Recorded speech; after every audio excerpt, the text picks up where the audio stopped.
Maintenant, l'héroïne, si j'ose dire, sur qui va porter notre histoire d'aujourd'hui, c'est Zaynab bint Muhammad, l'aînée des filles du prophète alayhi salatu wassalam, qui a vécu, subhanallah, une épreuve particulière.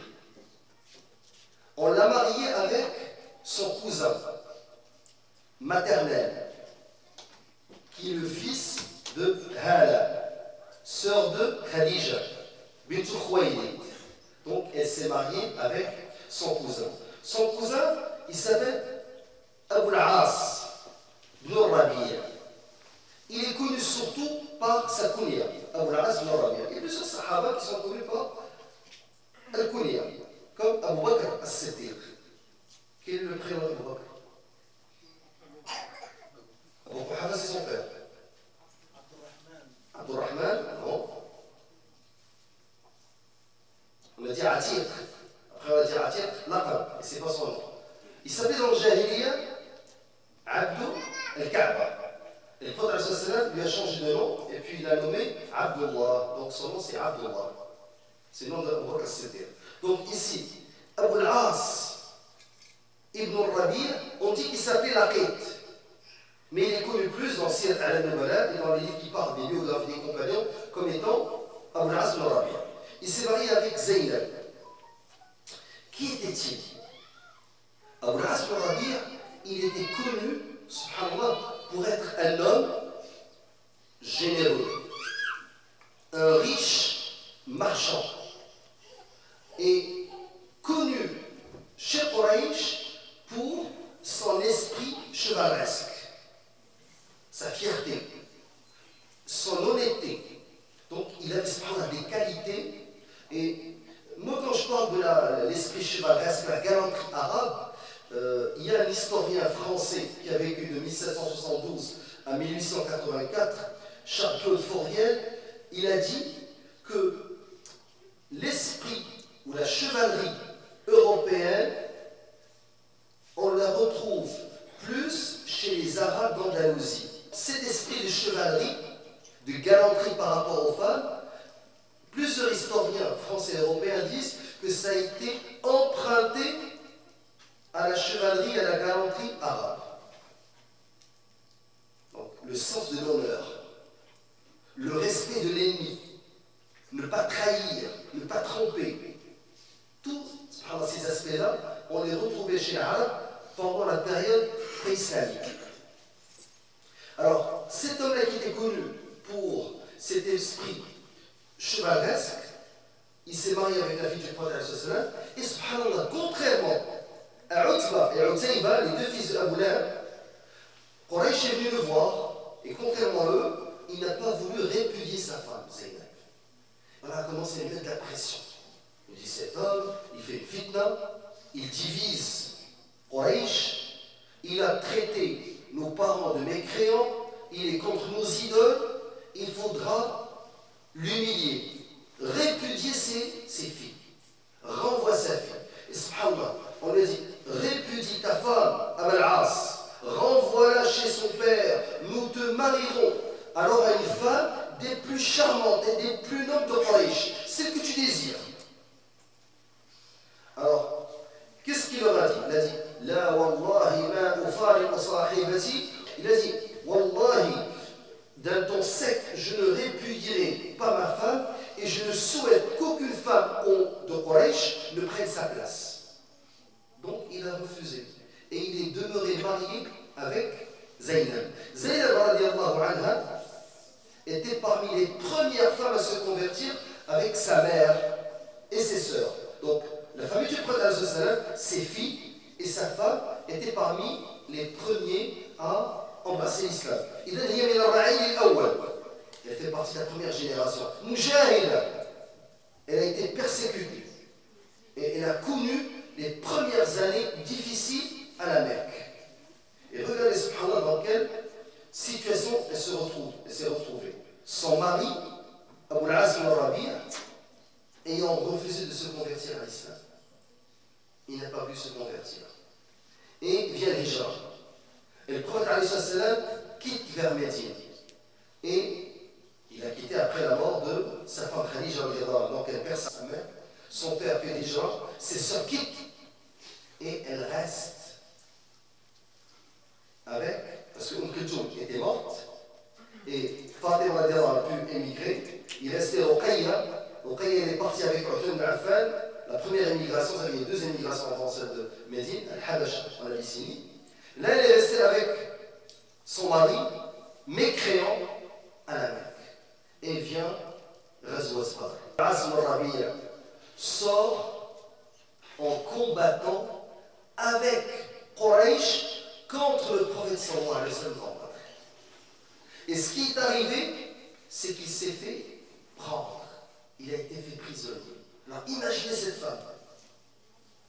L'homme qu'elle aime, qui n'a pas voulu la divorcer à l'époque, il était permis à une musulmane de se marier avec un mécréant, avec un polythéiste. L'homme qu'elle aime est sorti combattre son père.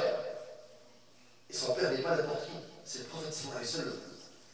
Déjà le fait qu'une femme vive cela, que son mari combatte son père, subhanallah, c'est une vraie catastrophe.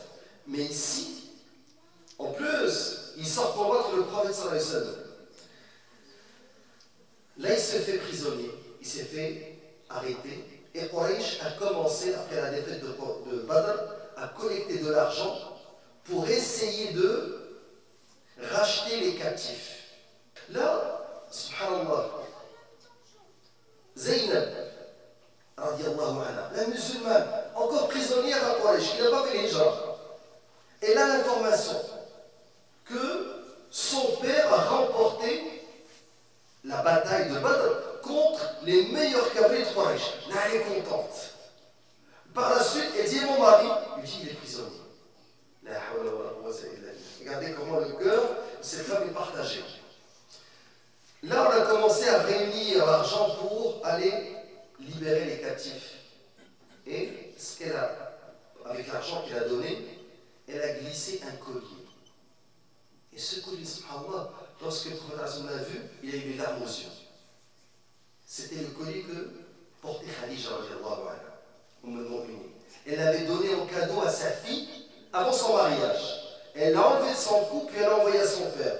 Là, le prophète il tient dans sa main le collier pour libérer cet homme qui est son gendre. Subhanallah. Et regardez comment l'aqida est là. C'est un prisonnier. Alors le prophète alayhi salatu wassalam, il a regardé le collier, il a regardé As-Sahaba, il leur a dit, ne pensez-vous pas pouvoir libérer son prisonnier et lui rendre son bien? إن رأيتم أن تطلقوا أسيرها وتردوا لها قلادتها فافعلوا. Donc si vous optez pour cette opinion, il n'entend pas un ordre. Amir al-Jish, al-Rasoul alayhi salatu wassalam, il leur dit, si vous voulez lui rendre son captif, son mari, et lui rendre aussi son collier, faites. Mais ce n'est pas un ordre. Bien sûr, les pensez-vous qu'ils vont refuser? Ils ont accepté et ils ont rendu à Zaynab son mari et son collier. Est-ce que le mari s'est converti à l'islam? Non.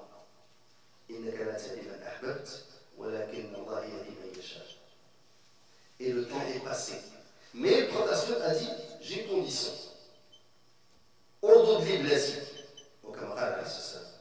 Redonne-moi ma fille. Et cet homme-là, Abu al-As, c'est un homme de parole. Il a dit, vous allez avoir votre fille. Regardez, subhanallah. Il l'aime, il n'a pas voulu la divorcer. Ils lui ont dit, humilie-la, on te donne nos filles, les plus belles, les plus nobles. Ils ont voulu l'acheter, il a refusé. Abu al-As, a fait une erreur.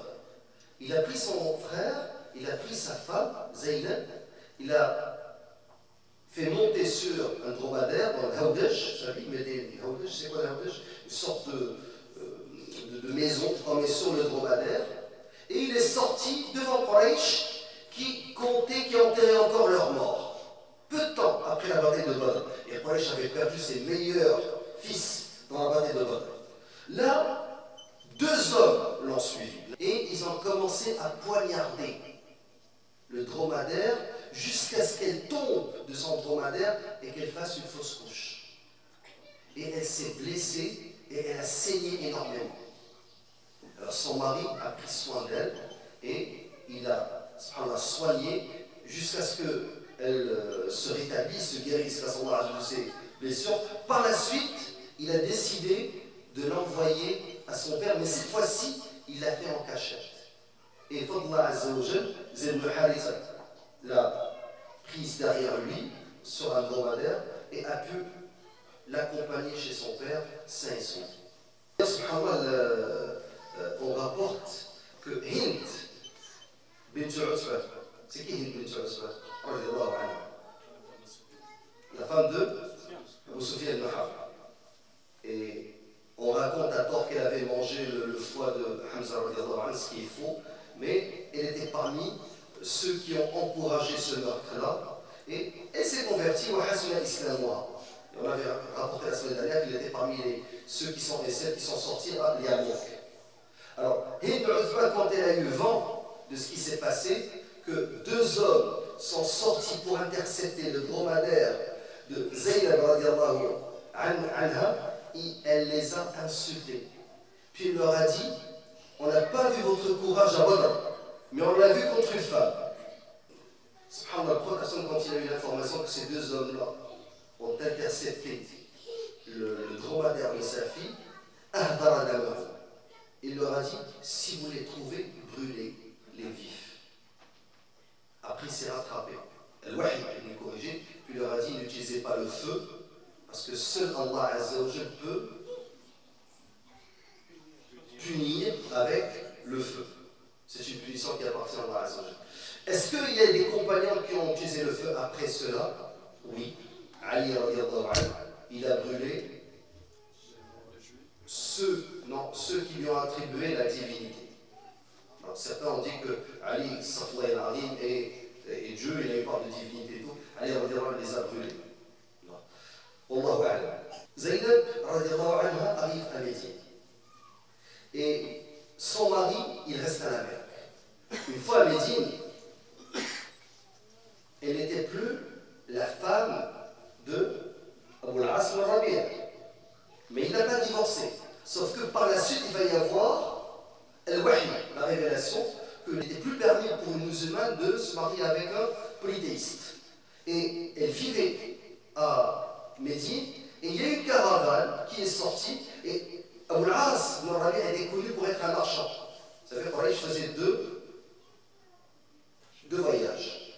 La première caravane, l'Ihlat, Chita, on a dit vers, la semaine dernière, Al-Yaman et l'Abyssinie. Ou l'Ihlat al-Saïf, vers le nord, vers Cham.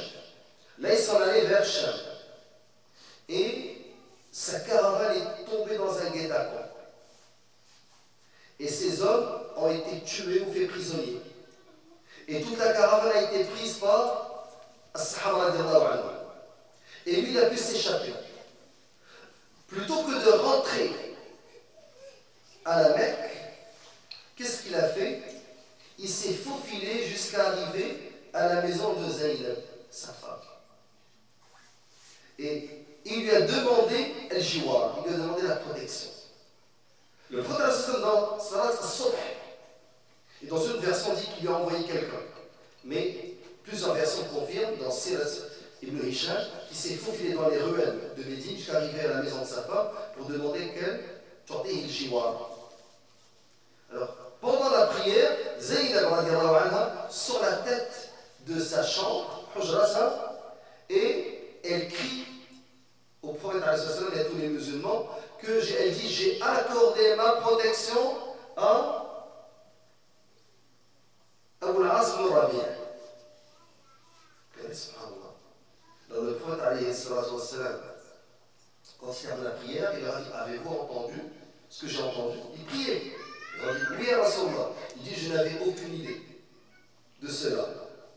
Mais il leur fait comprendre qu'au niveau des musulmans, qui peut accorder la protection? Yujiru ednahu. Donc, même un homme, une femme, ça c'est ceux qui parlent des droits de la femme, une femme musulmane, elle peut accorder la protection à un mécréant et il n'y a personne qui le touche parmi l'armée. Et elle lui a accordé la protection. Alors, le prophète alayhi salatu wassalam, quand il lui a accordé la protection, il l'a accueilli finalement, parce qu'il était entre eux, mais il lui a fait comprendre qu'il ne pouvait pas avoir de relation en tant que mari et femme. Et il est demeuré dans une pièce sans qu'il y ait de relation avec Zaynab radiallahu anha. Finalement, Abu al-As ibn Rabi', lorsqu'il a rencontré le prophète alayhi salatu wassalam, il a demandé à ce qu'on lui rende ce qu'on lui a pris de son butin. Regardez ce qu'on voit. Alors le prophète alayhi salatu wassalam, même si cet homme ne s'était pas converti à l'islam, il a donné le choix aux compagnons s'ils voulaient lui rendre sa caravane. Et ils lui ont rendu sa caravane. Et là, certains compagnons lui ont dit, convertis-toi à l'islam et garde cette caravane et reste avec ta femme. Il a dit jamais. Amen. Il a pris la caravane et il est parti à la Mecque. Et il a rendu à Quraysh tout leur argent. Il leur a dit, maintenant vous avez pris votre argent? Il a dit, comment tu as pu sauver cette caravane? Il a dit, est-ce que vous avez tout pris? Ok, il leur a dit maintenant, Ashhadu an la ilaha illallah wa anna Muhammadan Rasulullah. Et il leur a donné son argent, il est revenu à Médine au rejoindre sa femme. Alors, subhanallah, regardez cette histoire d'amour. Et quand je dis l'amour, l'islam n'interdit pas l'amour, bien entendu, certains ont été comme surpris, choqués. Il se marie avec une femme qu'il aime, sa cousine. On lui demande de la divorcer, il refuse.